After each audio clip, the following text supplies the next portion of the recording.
ምንድናቸው የሚለውን የሁሉም ተግዳሮቶች እናት ማለት ይቻላል። የሁሉም የመድረኩ አሁን ያለንበት እናት የሚባለው እስካሁን ይዘን በመጣነው ጉዞ ይሄን ያስጨበጠን ይሄን ስርዓት እንዲጠናከር ያደረገ አብዮታዊ ዴሞክራሲያዊ መስመርና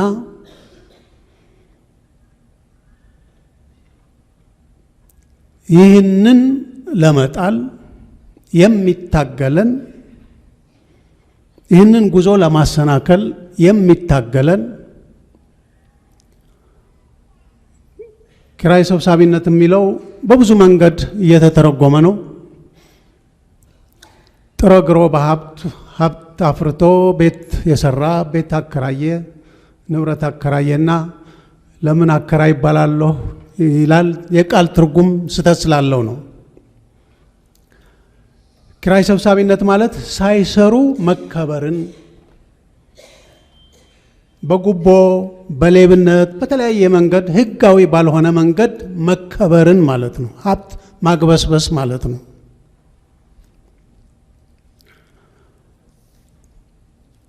በሁለቱ መካከል ያለው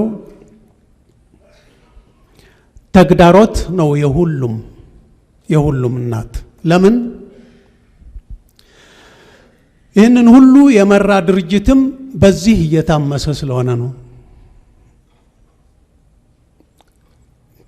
ከላይ ከአመራሩ ጀምሮ በዚህ እየታመሰ ያለ እየፈተነን ያለ ስለሆነ ነው። ይሄ በአሸናፊነት ከወጣ በምንም ተአምር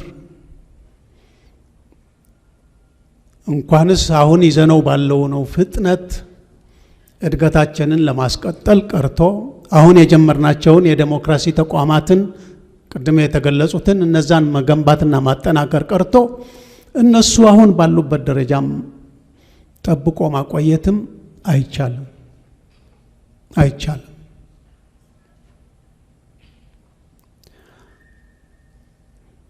ኢትዮጵያ ለአፍሪካ በረከተች ኩራታችን ናት የተባለችበት ሌሎችም የሚያጣጥሙት ከኢትዮጵያ ለመማር ለመደጋገፍ የሚፈልጉት የነሱንም ተስፋ የሚያጨልም ይሆናል። ይህን ተግዳሮት ስናነሳ ህገ መንግስቱን የሚፈታተን የሚቦረብር ስለሆነ ነው። የኢትዮጵያ ህዝቦች ብሔር ብሔረሰቦች ታግለው የተጎናጸፉትን ድል የገነባትን በራሳቸው ፍላጎትና አንድነት የገነቧትን አገር የሚፈታተን ይሆናል። የህገ መንግስት የሚንድ አመለካከትና ተግባራት ነው እየተፈታተነን ያለው። የመሆን ያለመሆን ጉዳይ ያስከትላል እንዳገር። ይህን ድል ያስገመጣልንን ለኢትዮጵያ ከፍተኛ ፈጣን እድገት እና ለውጥ የትራንስፎርሜሽን ሂደት ምሰሶ የሆኑት የአብዮታዊ ዴሞክራሲ ምሰሶ ህዝባዊ መስመር ማለት ነው። የአብዮታዊ ዴሞክራሲ መስመር ወገንተኝነት ለህዝብ ማለት ነው። ሌላ ትርጉም የለውም። ልማታዊ እና ዴሞክራሲያዊ መንግስታችንን ወደ ኋላ ሊመልስብንና ሊያፈርስብን የሚችል ከህዝብ እጅ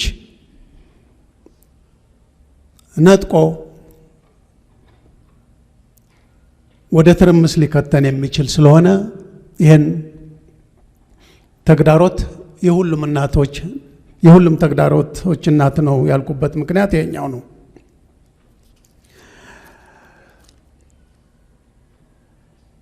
ሌላው የብሔረተኝነትን ገዝፎ የወጣበትና መድረኩን እየፈተነ ያለበት ሁኔታ ነው።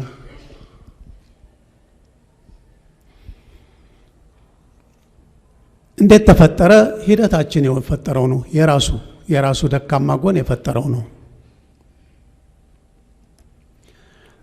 ቅድም ጓድ ጌታቸው እንዳስቀመጠ አንድ የፖለቲካ ማህበረሰብ፣ አንድ ጠንካራ የኢኮኖሚ ማህበረሰብ ብዝሃነት ላይ የተመሰረተ፣ በመከባበር ላይ፣ በጋራ እድገት ላይ፣ በጋራ ጥቅም ላይ የተመሰረተ ምንጊዜም የማይበገር የህዝቦች አንድነት ይመሰረታል።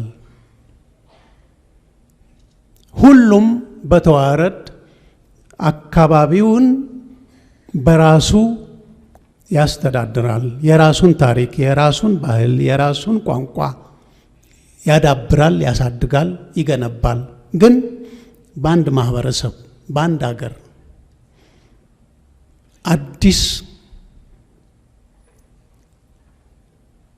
የህዝቦች አንድነት እየታደሰ የሚሄድ ብለን ያስቀመጥነውን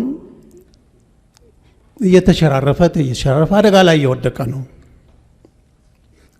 ከዴሞክራሲያዊ ብሔረተኝነት የወጣ ብሔረተኝነት እያደገ ከሄደ በማንነት ላይ ያተኮረ የእርስ በርስ ግጭት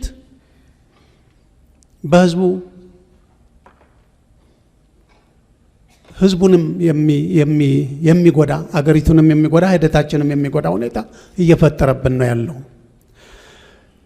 የህዝቡ አመለካከት አይደለም ግን እኛ ጋር ያለው በተለይ እየመራው ላይ ያለው እዛው ላይ ያለው ምን እየፈጠረ ነው የሚለውን ግን ይሄ እንደ ከፍተኛ ተግዳሮት ይታያል ለማለት ነው። እነዚህ ተደምረው ለውጭ ኃይል ጣልቃ ገብነት፣ በቀለም አብዮት፣ በግንቦት ያረጋገጥናቸውን ድሎች ሊነጥቁን የሚችሉበት ቀዳዳ በር አስፍተንላቸዋል። ውሻ በቀደደው ጅብ ይገባል ነው። በራሳችን ውስጥ በፈጠርነው ቁስል ድሎቻችንን ሊቀማን የሚችል አደጋ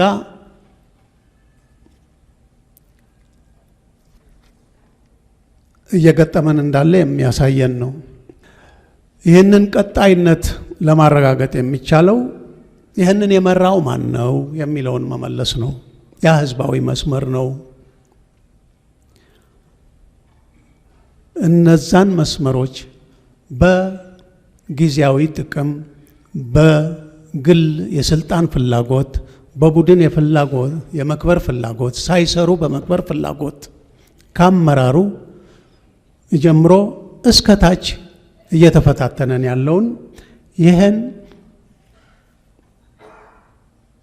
አደብ እንዲገዛ ማድረግ፣ ድርጅቱን ማደስ በሂደት ላይ ነው ያለው። እየታደሰ መሄድ አለበት።